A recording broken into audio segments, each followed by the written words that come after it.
In the vast, unforgiving sands of the Sahara Desert, amidst the endless dunes of Tenere, lies a realm within a realm, a desert within a desert itself. The sun, though not visibly shining in the pale, faded sky, exerts an unrelenting, scorching heat that feels like a white-hot executioner overhead, casting an oppressive glow over the barren landscape. The air here is densely hot, reminiscent of the breath from a furnace, searing the lungs and parching the throat, making every breath a fiery gulp. There is nothing here, no trees, no grasses, no clouds, only an infinite undulating sea of sand and stone stretching in all directions. The silence is so profound and ancient that it seems as though sound itself has long since died out here, leaving behind a stillness so deep it feels almost like a living entity. Through this desolate realm moves a slow changing illusion, a caravan gradually making its way through the endless sea of emptiness. Hundreds of camels, clustered together in a long winding line, trudge tirelessly along a faint trail, a pathway etched in the earth by the bones of those who traversed this brutal land before them. They are led by people whose faces are concealed beneath blue veiled coverings known as tagelmusts, leaving only their eyes visible, sharp, piercing, watchful. These are the Tuareg, often called the blue people of the desert, elusive shadows ruling silently over this lifeless, timeless wilderness. This caravan does not carry luxurious silks, fragrant spices, or gleaming gold. Its burden is far more utilitarian and vital. The cargo consists of heavy, roughly hewn slabs of a dull greyish-pink substance, salt. This mineral is mined in hellish conditions from the salt flats of Tagaza, located in the very heart of the desert. It serves as an invaluable exchange item, destined for the wealthy southern cities at the edge of the Sahara, Timbuktu, Gao, Jema. Historically, in the empires of Ghana and Mali, these salt blocks would be traded pound for pound, one slab for another, for precious metals, gold, silver, permitting even exchanges of equal measure. Despite their appearances, no one among these stoic, silent traders ponders the paradox that they carry a common mineral, easily found everywhere, across the most treacherous terrains on Earth, only to trade it for one of the most noble metals known to mankind. Yet, these desert wanderers are aware, at some instinctive level, of the vital importance of their load. Without salt, life in the southern regions would falter. The meat would spoil, both humans and livestock would weaken, and the flavours of food would turn bland and repulsive. They are not mere merchants. They serve as priests of an ancient cult, venerable as the world itself, a cult centred around a substance as essential to survival as water or air, a substance that has both built and destroyed empires, paved roads, paid armies, and triggered bloodshed and wars throughout history. This is the story of the most ordinary yet most precious mineral on Earth, salt. Before considering how salt has crowned emperors or filled treasuries, we must descend to the fundamental level, into the depths of our own biology, to comprehend why this simple-looking crystal, sodium chloride, holds such absolute, irresistible sway over all living things, is to understand the very origin of life itself. The history of salt begins not with the first caravan or the earliest salt mine, but with the first living cell emerging from a salty ocean. Every life form on Earth traces its roots back to this primordial sea of brine. Within each of our cells, within every neuron, and in every drop of our blood, resides a tiny self-contained ocean that preserves the chemical composition of that ancient primordial habitat.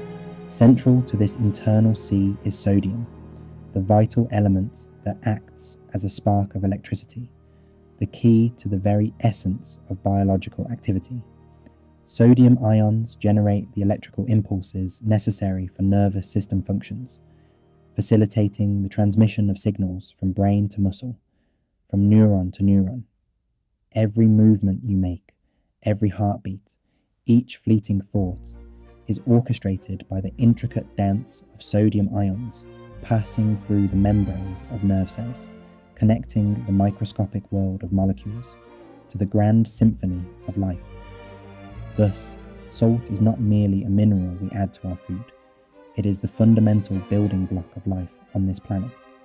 Its history is intertwined with the evolution of creatures, civilizations, and the very fabric of biological existence, making it an eternal, unspeakably vital force that shapes the course of history and the destiny of all living things. Without sodium, our nervous system would simply cease to function. This vital mineral plays a crucial role in regulating the body's water balance, ensuring that the proper osmotic pressure is maintained both within cells and in the surrounding intercellular fluids. Sodium is indispensable for many physiological processes, including digestion, where it forms an essential component of gastric juice, aiding in breaking down food and absorbing nutrients. In simple terms, life without salt would be unthinkable, as this mineral is fundamental to our survival. Our bodies are incapable of producing sodium on their own, which means we must obtain it exclusively through our diet. Over millions of years, human evolution has equipped our ancestors with the means to meet this vital requirement. Primitive hunter-gatherers, the earliest defenders of human life, naturally acquired sufficient sodium by consuming raw or minimally processed meat and blood from animals they hunted, as well as from plants and natural salt deposits encountered in their environment. Their diet was balanced by nature's own design, harmoniously providing the necessary nutrients. However, this natural balance was eventually disturbed by a profound shift in human history, the onset of a revolutionary transformation. Approximately 10,000 years ago, humans transitioned from nomadic lifestyles to permanent settlements. They domesticated animals and, most significantly, began cultivating the land. This marked the dawn of the Neolithic period, a revolutionary age that birthed agriculture and paved the way for civilization itself. Yet, alongside these groundbreaking achievements came an unforeseen biochemical challenge. The human diet changed dramatically, with staple foods shifting to cereal grains such as wheat, barley, rice, and maize. Unlike meat, these grains contain exceedingly low levels of sodium. Compounding this problem, the advent of cooking, an essential step in food preparation, caused further loss of this scarce salt content, as much of the mineral leached into the boiling water. Consequently, chronic and widespread shortages of salt emerged. People living far from the sea, in inland regions, began to suffer from severe deficiencies. The symptoms of this deficiency were alarming: weakness, apathy, muscle cramps, loss of appetite, irregular heart rhythms, and ultimately death. Humanity, having taken enormous strides in technological and social development, suddenly faced an invisible yet deadly threat: salt hunger. It was during these ancient times that the innate, powerful craving for salt was born. This craving is embedded deeply within us, rivaling the instinctual drives for water or food. We observe similar behaviors in the animal kingdom. Herbivorous creatures instinctively seek out salt licks, areas where mineral-rich salts reach the surface of the earth. They may travel dozens of kilometers, compelled by their primal need to lick the salty soil. Predators, tracking these herbivores, often set ambushes near salt deposits, recognizing their importance for survival. In this way, natural salt sources have become epicenters of life and death, stages for eternal struggles for existence, where the need for salt shapes destiny. For early humans, the quest for salt became as vital as finding water or food itself. It ceased to be a mere nutritional component. salt turned into a priceless treasure, an object of desire, the first true commodity. It was not enough to stumble upon salt. It had to be extracted, processed, and transported to places where it was scarce. This quest for salt laid the foundation for all subsequent history surrounding it, trade routes, conflicts, and monopolies. The demand for salt was unwavering, inelastic, and universal, because every individual, from kings to peasants, depended on it daily for survival. Whoever controlled the sources of salt and the means of its transport wielded extraordinary power, holding the proverbial lever over life itself. Before it became known as a seasoning, salt was a medicine, used to preserve and heal. Before it was a traded commodity, it was an essential necessity ingrained in our very biology. Before a substance like salt became a symbol of wealth and prosperity, it was once primarily a vital necessity for human survival. During a time when hunger threatened the very existence of humans, especially the scarcity of essential resources like salt, our ancestors faced an existential crisis that compelled them to become exceptionally resourceful. Instead of merely searching for salt, they learned how to extract and produce it themselves, transforming what was once a fortunate discovery into a complex and pioneering industry. The techniques they developed were remarkably simple yet ingenious, laying the foundation for salt extraction methods that would remain largely unchanged for thousands of years. These early innovations can be grouped into three main methods. The first involved evaporation of seawater, the second, boiling down brines from natural salt springs, and the third, mineral excavation of rock salt from beneath the Earth's surface. The oldest and most straightforward way to obtain salt was practiced by communities living along warm coastal regions. This method, known as solar evaporation, relied on the natural power of the sun and the wind. Our ancestors observed that in small lagoons or coastal depressions, seawater would flood during high tides, filling these shallow basins. Under the relentless heat of the sun, the water would evaporate, leaving behind a white crust on the rocks or basin floors. This crust was salt, simple in its composition, but invaluable for human life. Recognizing this natural process, people learned to imitate and improve upon it, creating rudimentary salt production setups. They constructed what can be called salt pans or salt gardens, a system of shallow, interconnected basins carved out of coastal clay. The largest basin would be filled with seawater using natural flood tides or simple sluice gates. Once filled, the water would slowly evaporate under the scorching sun and persistent breeze, increasing its salinity. As the concentrated brine moved from the larger basin into smaller, more confined ones, the evaporation process intensified. Passing through several tiers of basins, the solution eventually became so saturated that the salt crystals began to form and settle at the bottom. Skilled workers, often using simple wooden tools, would gather these crystals, piling them into large conical heaps for further drying. This kind of salt, known as sea or garden salt, was not perfectly pure.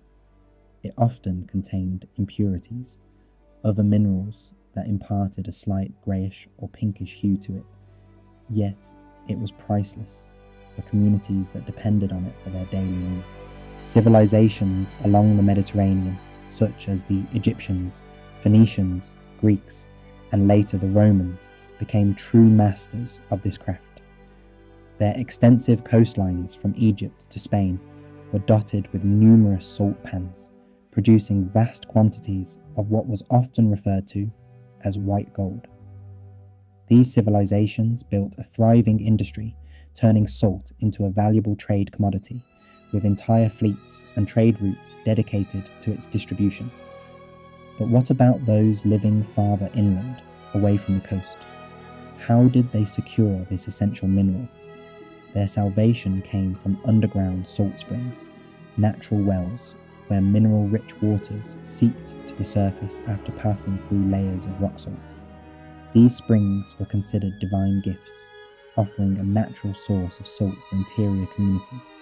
However, in regions with more temperate climates, like most parts of Europe, the concentration of salt in these springs was often insufficient for simple evaporation to yield usable salt.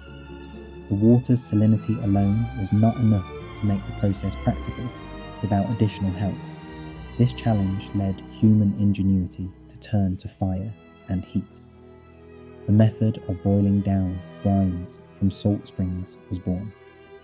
Archaeologists have deduced this process by examining unique artifacts, known as bricketage, that are frequently uncovered at ancient salt production sites.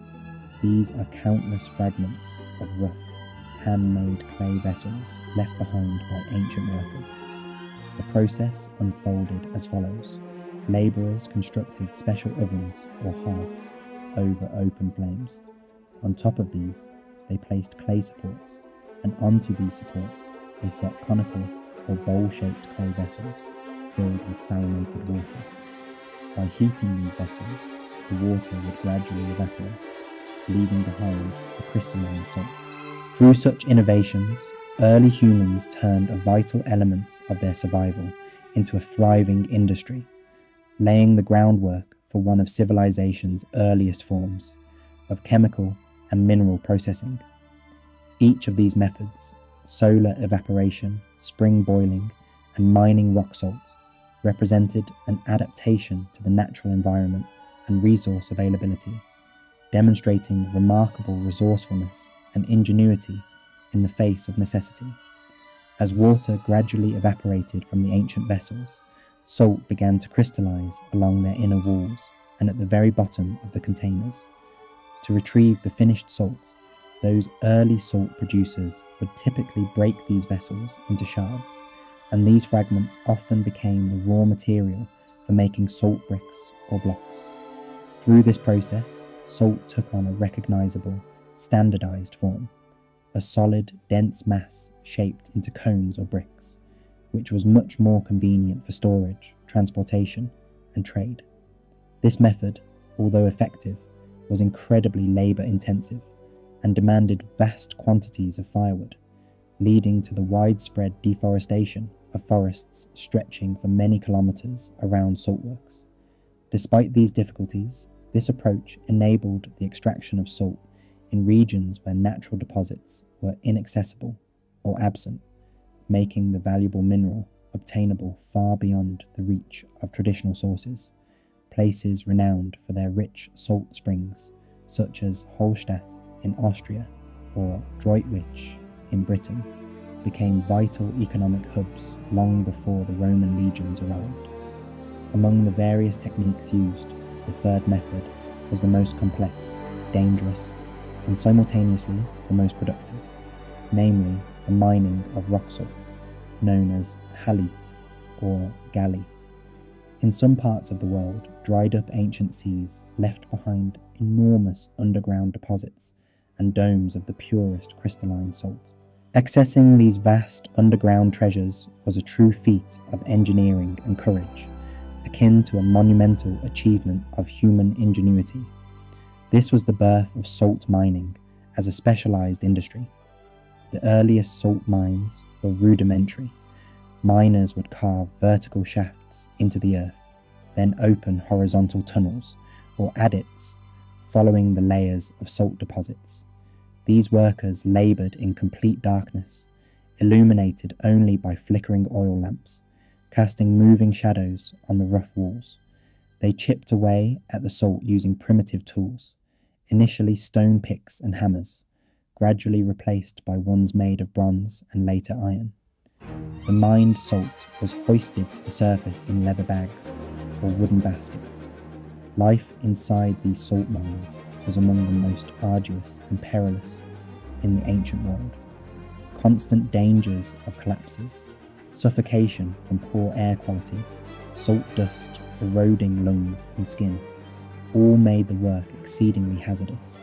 The lives of miners were often short and filled with suffering.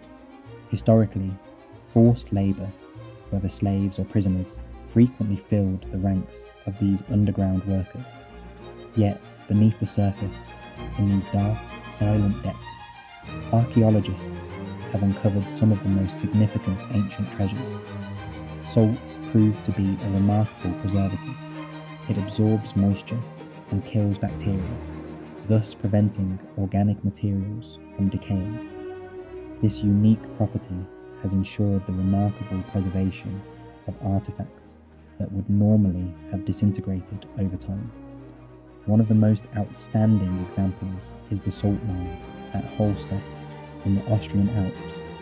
These ancient mines, dating back to the Bronze and Iron Ages, have yielded remarkably intact wooden ladders, pickaxes with wooden handles, leather salt bags, remnants of textiles, and even the excrement of ancient miners. Careful analysis of these finds has allowed researchers to reconstruct the daily lives and diets of the people who worked there. Hallstatt became so influential in salt production that an entire archaeological culture was named after it, the Hallstatt culture, flourishing across Central Europe from approximately the 6th to the 5th centuries BCE. The wealth accumulated from salt trade enabled the elites of Hallstatt to acquire luxury items from Greeks and Etruscans, helping to shape one of Europe's most sophisticated civilizations prior to Roman dominance. Over time, humanity, by gradually mastering these three core techniques, evaporation in shallow pools, ceramic vessel processing, and underground mining, transformed salt from a rare gift of nature into a vital industrial resource. The emergence of specialized settlements dedicated exclusively to salt extraction and processing marked this transition. Legendary trade routes began to stretch across hundreds of miles, along which the precious, white crystalline salt travelled, fueling commerce and cultural exchanges far beyond the original sources. The control over salt sources and salt mines inevitably led to some of the earliest conflicts and wars in human history. These disputes over precious mineral wealth added a new salty flavour to the narrative of human civilization. Now, let us take a journey to the banks of the Nile River, a place where the grandeur of a civilization was measured in the eternity it sought to preserve, and where the obsession with the afterlife dominated its entire governance and cultural ethos. In ancient Egypt, one of the first great empires woven into the fabric of human history, salt held a role far more profound than mere seasoning or food preservation. It assumed a sacred significance, serving as a vital element in their mystical beliefs surrounding immortality. Egypt's land was blessed by nature itself. The annual floods of the Nile fertilized the fields, yielding bountiful harvests that sustained their thriving society. However, Egypt was also rich in salt deposits, but not in the form of accessible mines or simple salt springs. Instead, its most treasured resources lay in special deposits of natron, a natural compound of soda, sodium carbonate, and common salt, sodium chloride. The largest deposits of natron were located in a vast desert depression to the west of the Nile Delta, in a region aptly named Wadi el Natron, meaning Natron Valley in Arabic. Here, the dry lake beds accumulated thick crusts of this white powdery mineral. For the Egyptians, natron was not just a commercially valuable mineral, it was a sacred substance, a divine salt. They used it in their temple rituals for purification purposes, both as an incense and as a remedy in healing practices. Yet, its most crucial application was tied to their sophisticated art of mummification, a practice rooted in their deepest beliefs about life after death. Egyptian religion taught that even after the physical body perished, the soul, or Ba, and the essence, or Ka, continued to exist beyond mortal life. To ensure a continued existence, it was essential that the body itself be preserved and not succumb to decay. This was the fundamental objective of their burial rituals.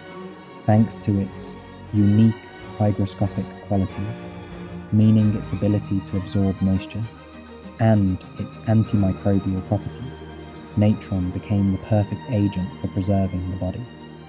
The process of mummification, which reached its zenith during Egypt's New Kingdom epoch, was intricate, lengthy, and costly, reflecting its profound spiritual significance.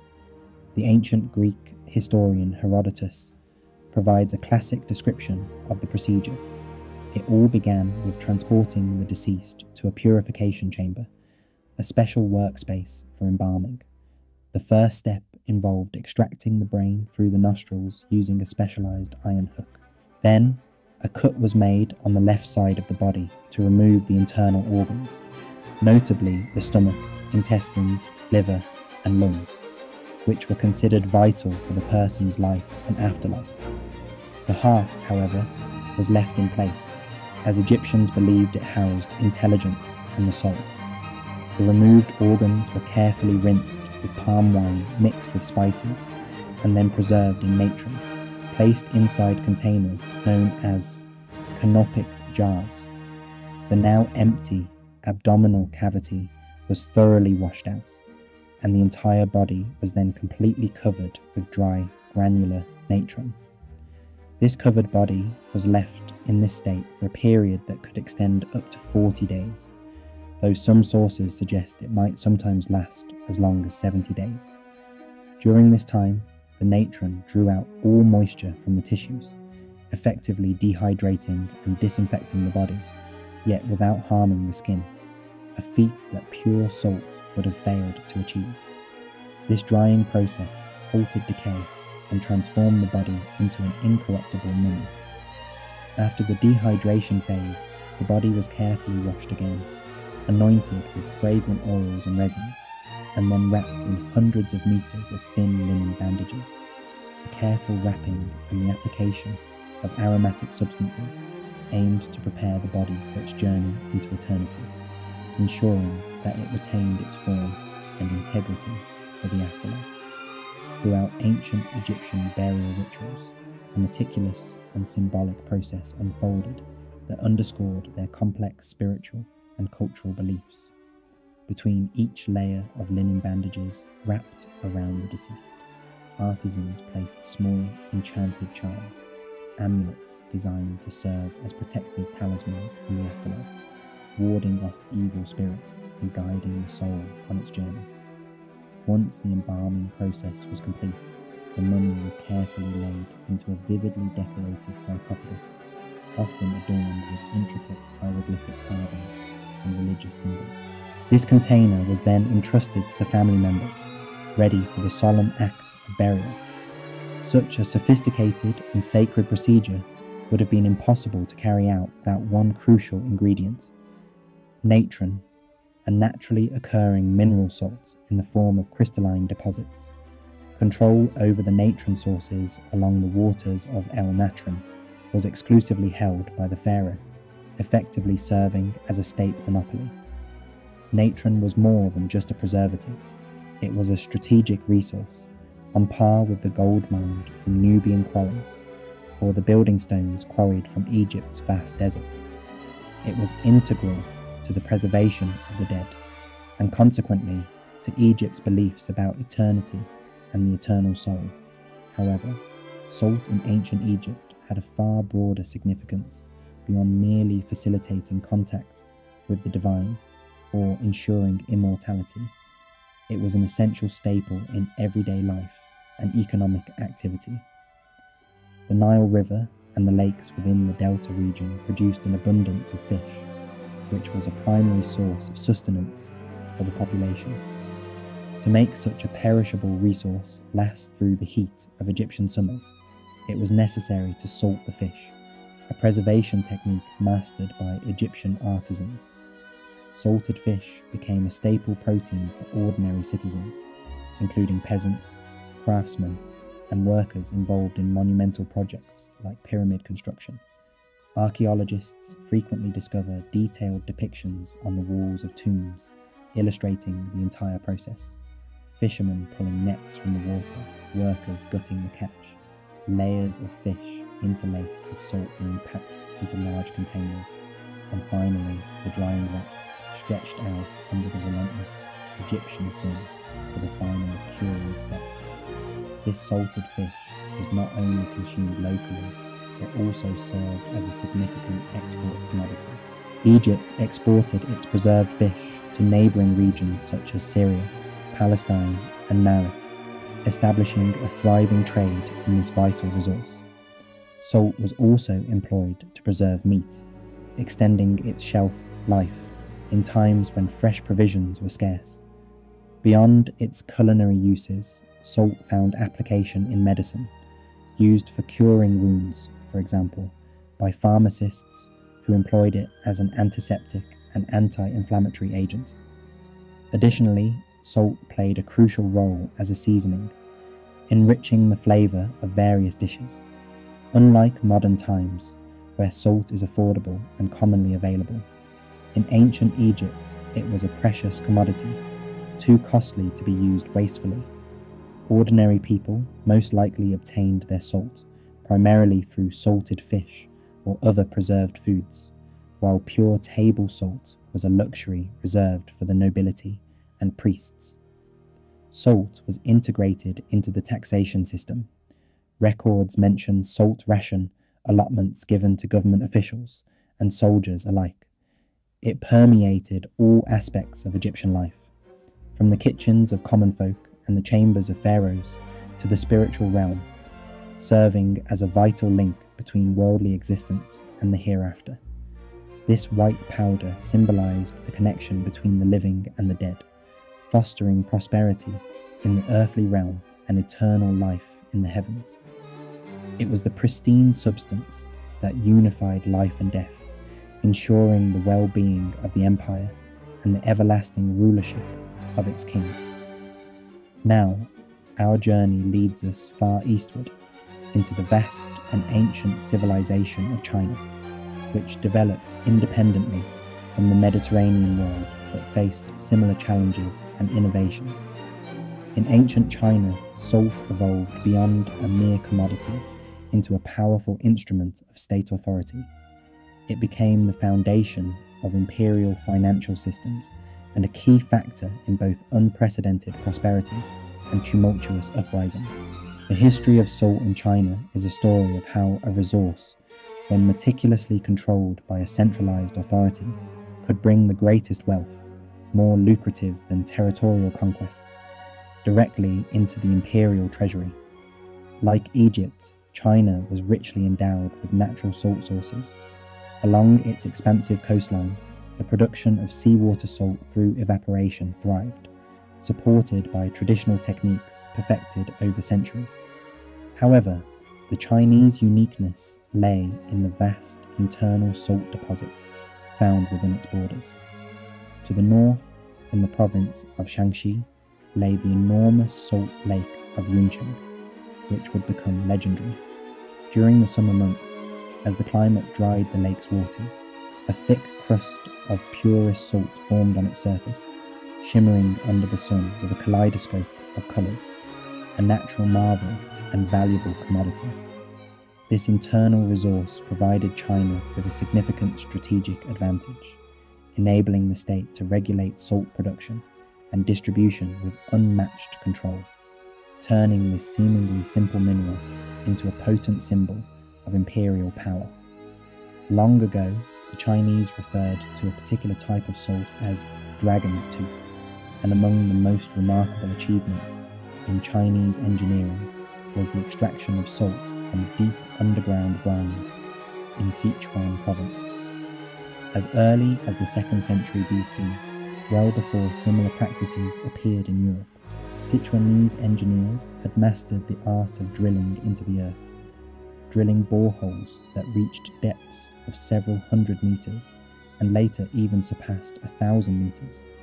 They relied on massive iron drill bits, which were operated with lever systems mounted on tall bamboo scaffolds, allowing workers to repeatedly raise and lower the tools with great force. The process of digging a single well could span many years, sometimes even decades, due to the technical challenges and the primitive nature of early drilling methods. Once they successfully reached the salt-bearing brine, it was lifted to the surface through long bamboo pipes equipped with valves, allowing for controlled flow. However, the ingenuity of these Chinese pioneers did not stop at simple extraction. Often, natural gas would escape from the same wells, and the Chinese learned to harness and utilize this resource as well. They laid bamboo pipelines to channel the flammable gas to large cast iron boilers, where it would be burned to evaporate water from the salt solution. This sophisticated technique was truly ahead of its time, combining elements of mining, hydraulics, and fuel combustion, an impressive testament to early Chinese innovation. During the early periods of Chinese history, specifically the Shang and Zhou dynasties, salt extraction and trade were largely practiced by private individuals. Salt merchants, who controlled lucrative sources of mineral wealth, amassed considerable wealth and influence, becoming some of the most powerful figures in the country. However, this situation dramatically changed with the unification of China under the Han dynasty during the 2nd century BC. An enormous challenge faced the reigning emperor Wu of Han, known as Wu Di, who ruled from 141 to 87 BC, to secure peace along the northern frontiers, which were plagued by the raiding tribes known as the Xiongnu, often identified with the Huns. The emperor sought a bold solution. The constant invasions devastated the border provinces, and Wu Di decided to shift from a passive defensive stance to a proactive, large-scale military offensive aimed at decisively eliminating the threat. But engaging in warfare required immense resources, and the imperial treasury was alarmingly short of funds needed to maintain a sizable army and construct monumental fortifications, such as the legendary Great Wall. To address this financial crisis, Wu Di, upon the advice of his legalist ministers, and notably the shrewd financier Sanhu Hunyan, undertook a groundbreaking policy. In the year 119 BC, the emperor instituted a state monopoly over the production and sale of salt and iron. This decision meant that all activities related to the extraction, transportation, and commercial distribution of these vital commodities now fell entirely under governmental control. Private salt production complexes and iron workshops were either nationalized or heavily taxed into submission. An entire bureaucracy was established to oversee the salt industry. Officials who set prices, supervised extraction processes, and collected revenue on behalf of the state. The results of this radical reform were astonishing. The state treasury began to overflow with funds, money flowing in a steady stream, funds that fueled the imperial ambitions of the Han dynasty. The government's monopoly on salt became one of the primary sources of income for the empire, if not the most significant. With these riches, Emperor Wu Di financed the military campaigns that pushed back the Xiongnu deep into the steppes, significantly expanding China's territory. The revenue also supported military expeditions further south and financed the construction of the legendary Silk Road, which would later become a vital artery of trade and cultural exchange across Eurasia. In essence, salt turned into the metaphorical fuel, an energy source that powered the entire military and economic machinery of the vast Han Empire. However, this system was not without its darker sides. The concentration of power and wealth within a tightly controlled monopoly created opportunities for corruption and abuse, and the impact on private traders and local communities was often complex and contentious. Nonetheless, the strategic move to nationalise salt and iron production was an unparalleled achievement of statecraft, drastically transforming China's economic landscape and establishing the foundation for its imperial strength for centuries to come. The state's monopoly over salt production and trade gave rise to corruption of unprecedented scale. Local officials often inflated prices, cunningly adding extra charges to deceive consumers, all while pocketing the profits for themselves at the expense of ordinary people. The quality of the salt produced by the government was frequently low, which further fueled discontent among the populace. As a result, an illegal trade in salt flourished, giving birth to clandestine societies and armed bands that clandestinely mined, transported, and sold salt outside the official channels. Their activities quickly escalated into outright conflicts, transforming into a full-scale struggle between authorities and smugglers. Law enforcement efforts to suppress the illicit trade included relentless pursuits, brutal torture, and even executions, yet the profitability of salt smuggling proved to be too substantial to eradicate entirely. This monopoly over salt became a focal point for fierce debates within the corridors of power. After the death of a prominent statesman named Udi in the year 81 before our era, these disputes rose to a new height, leading to the famous salt and iron debates. Court scholars, Confucianists who prioritized moral virtues, vehemently criticized government monopolies, insisting that the state should refrain from engaging in commercial activities and competing with its own citizens. They argued that monopolies impoverished peasants, undermined moral foundations, and caused widespread suffering. Their opponents, the legalists, led by the strategic thinker San Huyan, responded with a different perspective. They maintained that these monopolies were essential for defending the borders and maintaining stability across the realm. Without the revenue generated from salt taxation, they warned, the empire would collapse under barbarian invasions.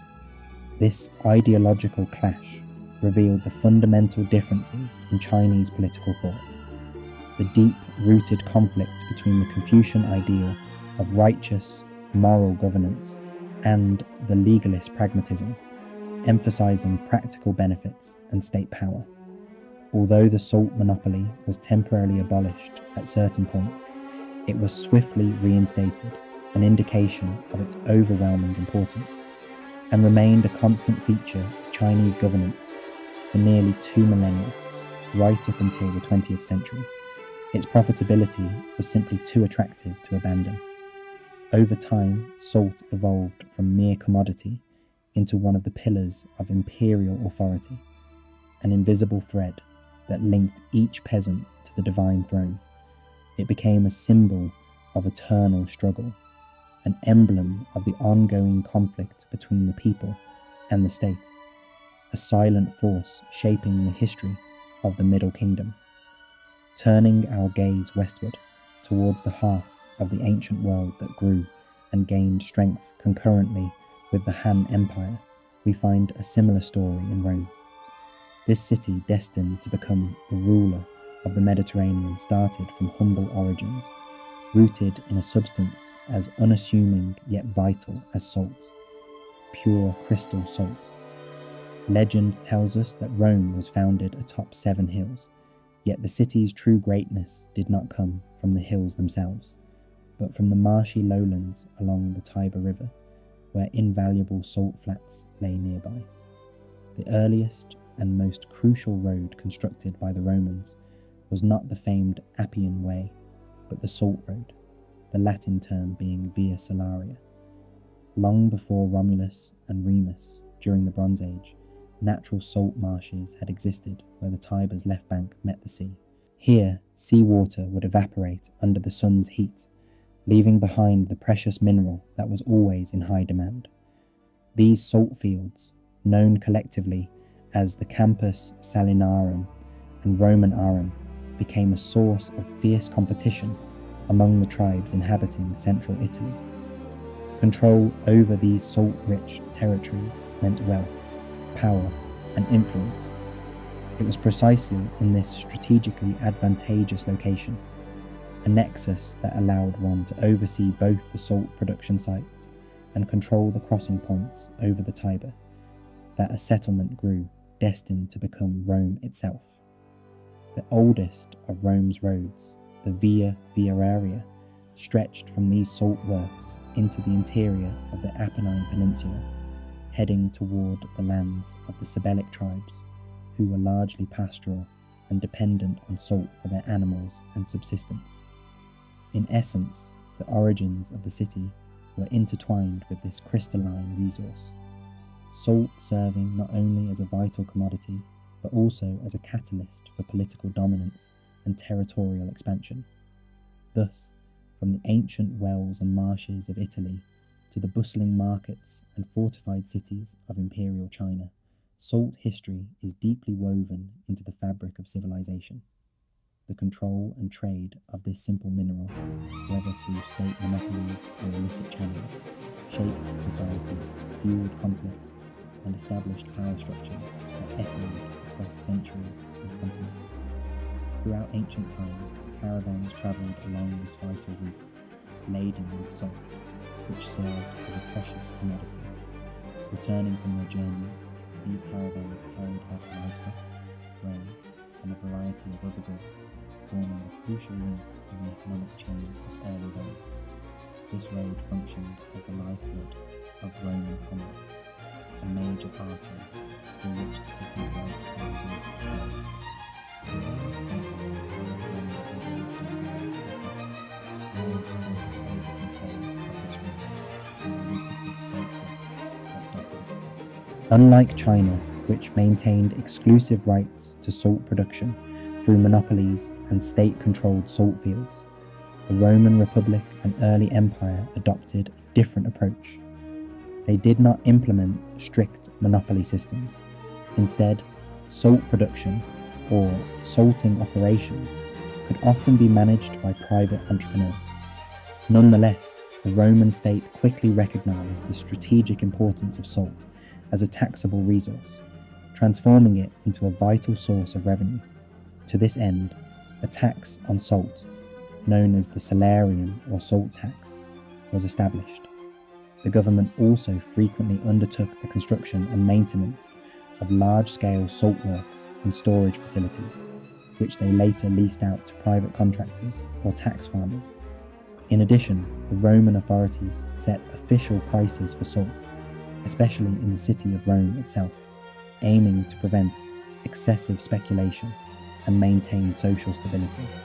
Occasionally, emperors, seeking to curry favour with the populace, would lower salt prices or even distribute it free of charge, earning the loyalty of the common people, or plebs. Perhaps the most enduring link between Rome and salt is embedded directly within their language. The word salary, or salary in English, as well as its counterparts across many European languages, derives from the Latin term salarium.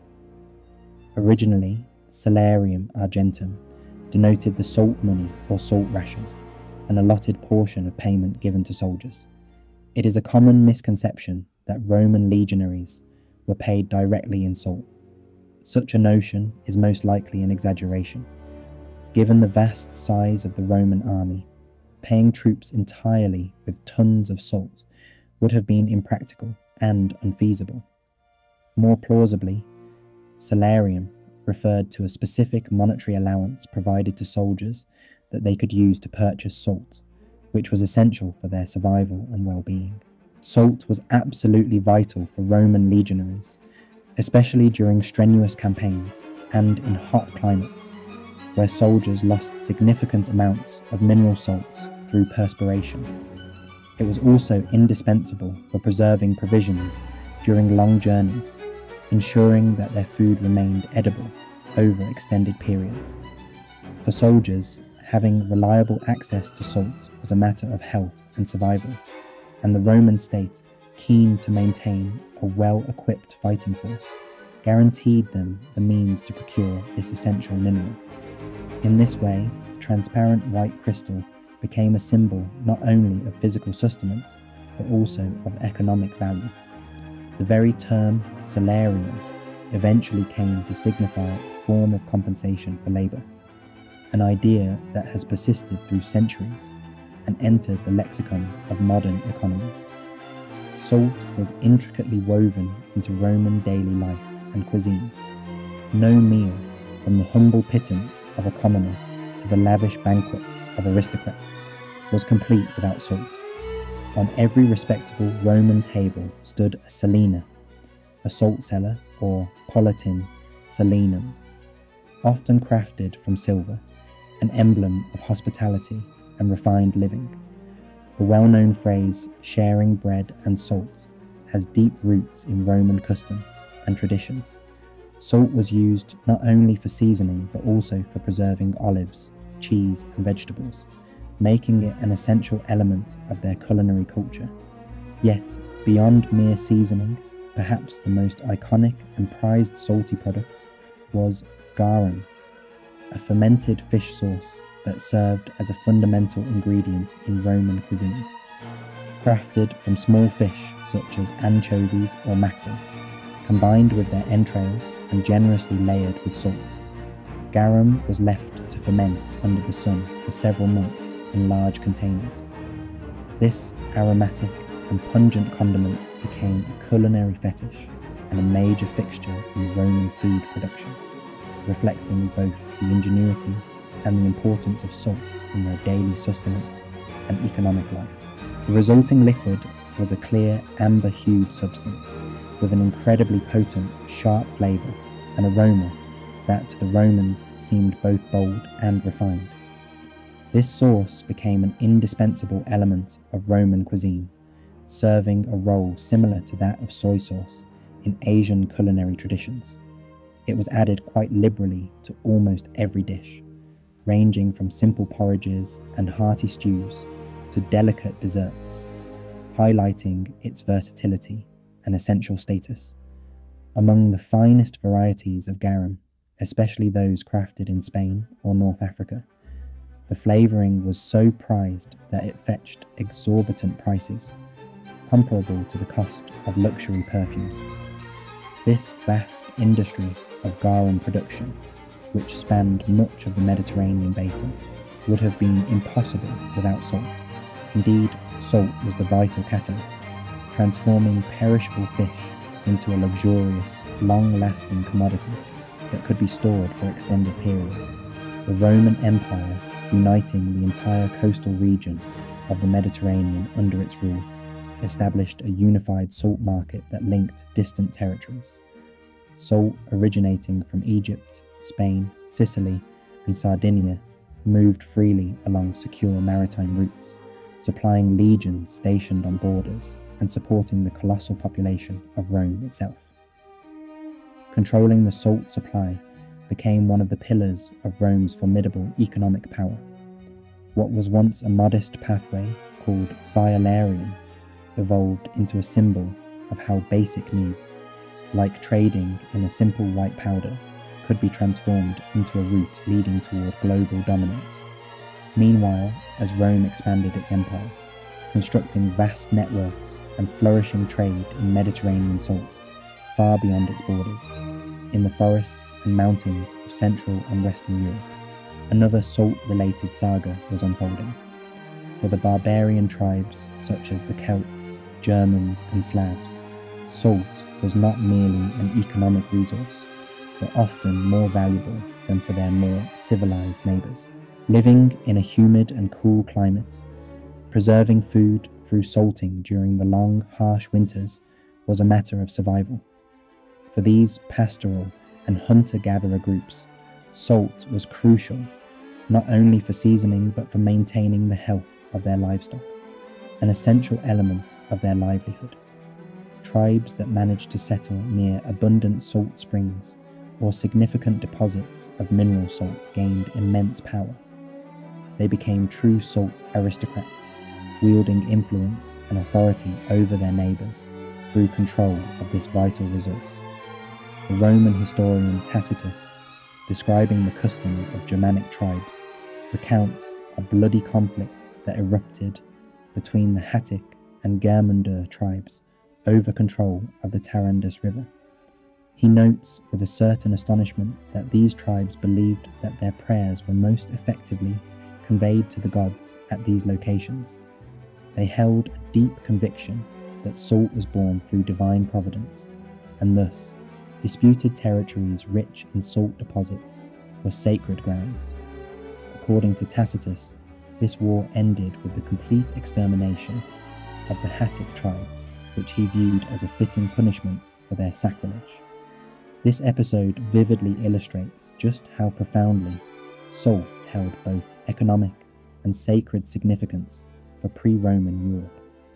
Yet, the most striking example of a civilization built entirely around salt is undoubtedly the Hallstatt culture, which we have briefly mentioned earlier. To understand it better, picture a small remote valley nestled within the Austrian Alps, overlooking a serene lake beneath a canopy of towering mountains. The climate here is harsh, the terrain rugged, and the soil scarcely fertile, conditions seemingly destined for desolation. However, hidden within the bowels of the mountain towering above the village of Hallstatt lay a treasure of unimaginable worth: massive deposits of pure crystalline rock salt.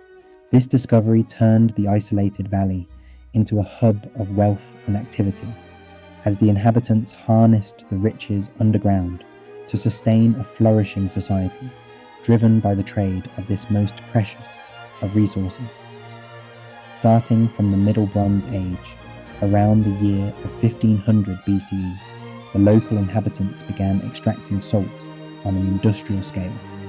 Thanks to the remarkable preservative qualities of salt, archaeologists have been able to reconstruct their way of life with astonishing detail. Ancient miners dug underground tunnels, some extending up to 300 meters in depth, using bronze picks to carve out their passages. They wore leather caps to protect their heads and navigated the dark shafts with specially crafted torches made from pine shavings that provided flickering light. Salt was transported to the surface in leather backpacks, often carried by groups of workers undertaking dangerous and grueling labour. Despite the risks and hardships, this endeavour was highly lucrative, bringing enormous wealth to those involved. The site of Hallstatt emerged as the chief supplier of salt for an extensive region covering Central and Eastern Europe. The local tribal elite, who controlled both the extraction and trade, evolved into what can be called true salt barons or salt princes. Their immense wealth and power are vividly reflected in their burial sites. In the renowned Hallstatt necropolis, archaeologists uncovered over 1,000 graves, many of which contained the remains of chieftains and aristocrats laid to rest with astonishing riches. These burial chambers yielded bronze and iron swords, intricately decorated daggers, gold ornaments, imported pottery from Greece, carved ivory artifacts from Africa, and amber from the Baltic Sea, all of which was purchased with salt, the region's most valuable commodity. Hallstatt hence became a pivotal crossroads in trans-European trade networks. Salt descended from the Alps via river routes, while caravans travelling in the opposite direction transported wine, textiles, and luxury items originating from the distant Mediterranean lands.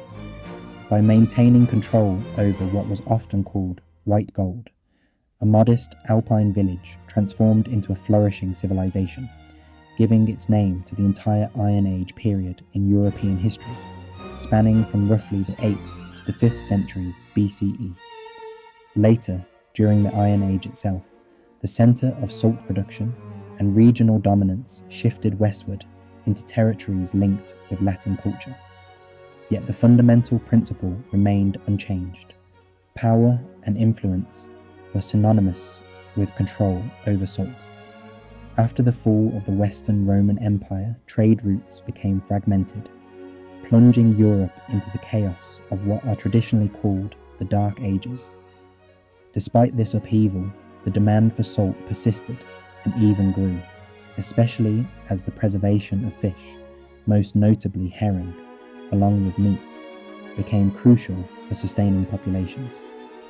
The places where salt was mined or sourced regained strategic importance, and new settlements began to develop around these vital resources. Towns such as Salzburg in Austria, which literally means salt castle, and Lüneburg in northern Germany, emerged and thrived due to their proximity to salt deposits. Monasteries receiving salt privileges, or salveries, accumulated vast landholdings and wealth.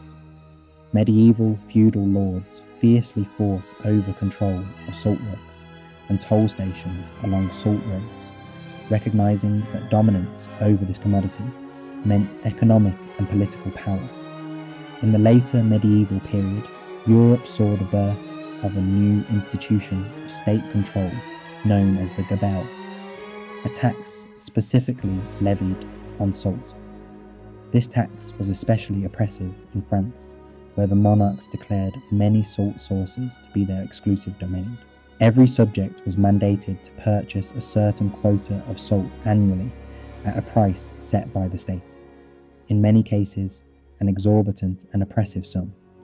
Non-compliance with the salt tax was met with harsh penalties, including imprisonment or even death.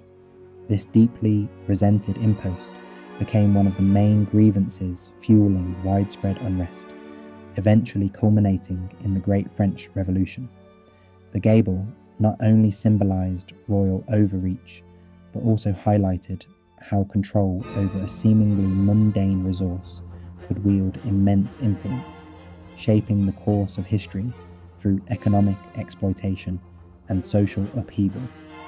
Once, salt was a precious gift of nature that symbolized life and hospitality, a vital resource in the hands of a generous society. Over time, however, it transformed into a dark emblem of oppression and tyranny, reflecting how the value of this seemingly simple mineral came to embody power itself. The story of white gold across Europe tells of a mineral mined not merely for its tangible qualities, but as a force capable of shaping nations, creating mighty civilizations or bringing them crashing down. This history repeats itself in a broader context, leading us back to where we initially began, into the blazing sands of the Sahara Desert. It was here, in the heart of medieval Africa, that the worth of salt reached its zenith, becoming, in a very real sense, as valuable as gold. The trans-Saharan trade of salt and gold constitutes one of the most astonishing and legendary chapters in the story of global commerce. It's a tale of two commodities born in vastly different regions and environments, one from the arid desert lands, the other from lush, forested regions, and how, through perseverance and ingenuity, they found a common path, giving rise to legendary empires and fantastically wealthy cities along the route. This complex narrative involved primarily three key players. The first was the source of salt, located deep within the Sahara's most inhospitable zones. Places such as Taghaza and Takeda in what is now modern Mali served as critical salt mines. These sites were among the most unwelcoming places on the planet. In Taghaza, workers belonging to Arab tribes laboured to extract salt from beneath the earth, cutting large slabs from salt deposits and hauling them away in gruelling efforts. Life there was an unending ordeal. Workers lived in dwellings fashioned from salt blocks, endured scorching heat, and drank bitter, salty water from mineral-rich wells. Their existence was akin to a living prison made of salt, and they depended entirely on caravans to bring them food and supplies. Essentially, they endured life in an open-air salt prison, chained to their barren environment. The second key group comprised the sources of gold situated far to the south, in the rain-soaked forests of West Africa. This region, known historically as Wanga, stretched across territories that correspond today to Mali, Senegal, and Guinea. Here, in river valleys like those of the Senegal River, local communities mined alluvial gold, washing it from river sands and detritus. This region was fabulously rich in gold, renowned for its abundance, yet faced a dire shortage of salt. The humid tropical climate caused extensive sweating among both humans and animals, resulting in a high loss of vital salt. Despite their wealth in gold, local populations had almost no natural salt sources. For them, salt was not a luxury, but an absolute necessity for survival. The third and crucial component of this intricate system was the Berber and Tuareg nomadic tribes of the desert. These desert dwellers, with their trusted camel caravans, were uniquely equipped to traverse the immense distances separating the salt mines in the north from the goldfields in the south. Without their mastery of the desert and their enduring camel caravans, the vast trans-Saharan trade, based on the exchange of salt and gold, would not have flourished. These tribes became the master merchants, linking the two worlds, facilitating a monumental trade network that would influence history for centuries. From these circumstances, a remarkable trading system was born. Caravans laden with salt slabs from Tagaza set out on arduous journeys southward, enduring extreme heat, threats, and the harsh desert terrain, aiming to reach important cities such as Timbuktu, Gao, and Jenne. These cities, strategically located at the cusp of desert and savanna along river bends, grew into bustling hubs, colossal transit points, and vibrant marketplaces. Here, the valuable Saharan salt was exchanged for gold, ivory, slaves, and other commodities emerging from the depths of Africa's interior. The renowned Arab traveller Ibn Battuta, who visited these regions in the 9th century, vividly described the importance of salt in West African markets. He noted that in Timbuktu, a single camel's load of salt could fetch a price equivalent to about 80 or 100 mifkals of gold. Although exchange rates fluctuated over time, it was common for salt to be traded on a weight-for-weight basis with gold, underscoring the extraordinary value placed upon it. In fact, salt and gold effectively became the twin engines driving the economic and cultural development of the region, fueling the rise of powerful empires and creating vibrant centres of commerce and civilization. Thus, the narrative of salt in Africa is one of profound significance, illustrating how a simple mineral could command immense wealth and influence. It exemplifies the transformative power of trade, where resources from diverse environments, harsh deserts and lush forests, intertwine to forge civilizations that continue to fascinate us today. In some southern regions, where salt was extraordinarily scarce and hard to find, a unique and subtle tradition known as silent or quiet trade took hold. Caravan traders, upon reaching an agreed-upon spot along the riverbank, would carefully lay out their salt slabs and then strike a drum, signalling their arrival in a manner that required no words. After this, they would retreat to a safe distance, leaving their salt exposed and waiting. From the dense jungle, local inhabitants who mined gold would emerge, carefully inspecting the salt and placing beside each slab a quantity of golden sand compatible with how much they were willing to pay for it. Once the exchange was made, they too would step back and disappear into the foliage. The traders would then return to the site.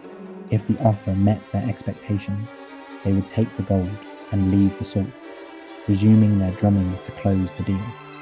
If the price was deemed insufficient, they would leave both the gold and the salt untouched, signalling a desire for a higher bid. Such transactions, carried out silently and without direct contact, perhaps hindered by language barriers or mutual mistrust, formed a mystical yet practical system of commerce. These exchanges enabled entire economies to flourish across the continent. From this framework of trade, mighty West African empires arose, shaping history in profound ways. The earliest among them was the Ghana Empire, which flourished roughly from the 6th to the 10th century.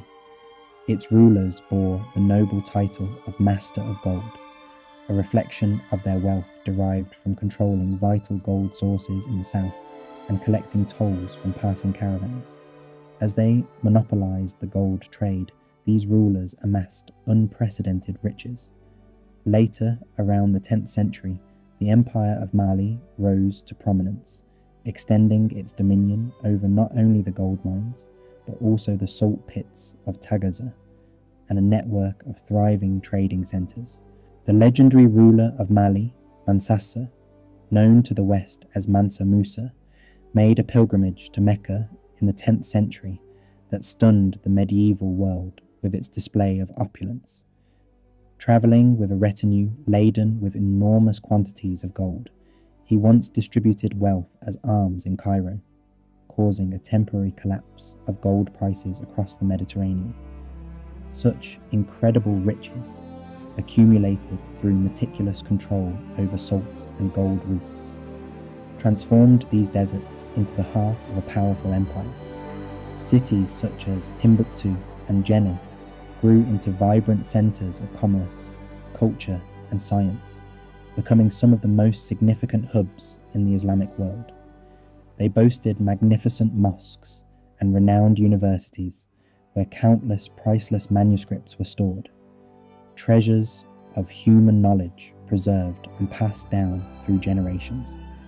In this way, simple mineral resources lying beneath the sands of the Sahara became the foundation for vast empires, their wealth legendary in scope, and their cultural legacy profound. The history of salt reveals an extraordinary truth: that value is not solely dependent on material brilliance, but also on fundamental human needs. This seemingly humble mineral served as the backbone of civilization, illustrating how a basic resource could forge economic power and cultural flourishing. The story of salt is nothing less than a chronicle of human civilization itself, told through the lens of one singular mineral. We have seen how the innate biological necessity of thirst and sustenance morphed into the driving force behind economic development. We observed how the earliest salt mines and evaporated lakebeds gave rise to the first trading routes, pathways on which cities emerged, fortified by control over these vital resources. These routes then fostered the rise of mighty states, their influence built upon the mastery of salt and gold. Salt served as the world's first currency, the earliest commodity of mass consumption, and the first item to be monopolized by governments. It paid the wages of Roman legions, financed the wars of Chinese emperors, and fueled the wealth of Celtic chieftains and African monarchs alike. People fought fierce battles over this precious mineral, journeying into treacherous lands and risking their lives in dangerous expeditions. To many, salt became synonymous with life itself, representing wealth, power, and access to survival. But then, what happened next? Why did this white gold begin to lose its mystical allure and transformation into a universal symbol of prestige? The story of salt lies at the core of two monumental revolutions that shaped the course of modern history. The first of these was the Industrial Revolution, a period marked by groundbreaking technological advances that transformed societies across the globe. The advent of steam engines, powerful pumps, drilling rigs, and extensive railway networks drastically altered the landscape of resource extraction, particularly in the mining of minerals like salt. Mines grew deeper, extraction processes became significantly more efficient, and transportation networks reduced shipping costs to a fraction of what they once were. Tasks that had once been the sole domain of exhausting manual labour gradually shifted to mechanized systems, easing human effort and boosting productivity. Salt, which was previously scarce and highly valued, transitioned into a commodity that could be produced on a massive scale at minimal cost. Thanks to these innovations, salt became widely accessible and affordable for the masses, ending its era as a rare and expensive resource. The second profound revolution took place within our very homes and kitchens, fundamentally changing how we preserve and enjoy food today. This shift was driven by the invention of refrigeration and the development of modern preservation techniques. For thousands of years, salt was treasured primarily for its vital role in conserving food, preventing spoilage, and extending shelf life. It was a precious resource that ensured survival, especially in times before refrigeration technology. However, with the emergence of freezing methods, pasteurization, vacuum sealing, and airtight packaging, salt's importance as a preservative rapidly declined. Instead, it evolved into a simple culinary ingredient, an everyday seasoning enhancing flavour, rather than preserving life. Currently, we live in a world where salt is extraordinarily cheap and readily available. We take a pinch from the salt shaker without a second thought, unaware of the historical weight carried by this humble crystal. There was a time when a small handful of salt could buy a slave or fund a soldier's service in a legion. People once fought fiercely over salt deposits, leading to salt uprisings, wars for salt lakes, and perilous caravan journeys across scorching deserts that ended in tragedy. Though the value of salt as a resource has diminished dramatically over centuries, its legacy remains intertwined with human history in subtle yet profound ways.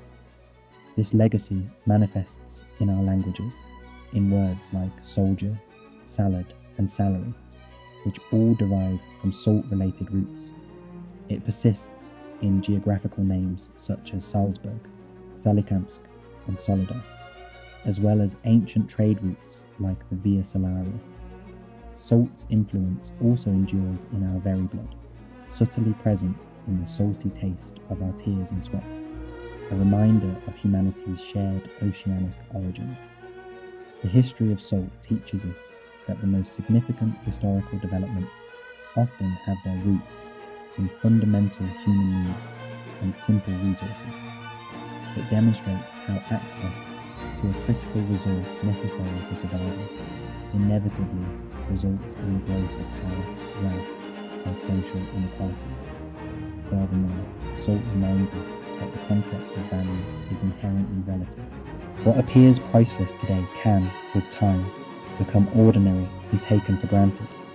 Yet, each time we sprinkle salt onto our food, we enact a ritual that dates back 10,000 years, an invisible thread connecting us to our ancestors.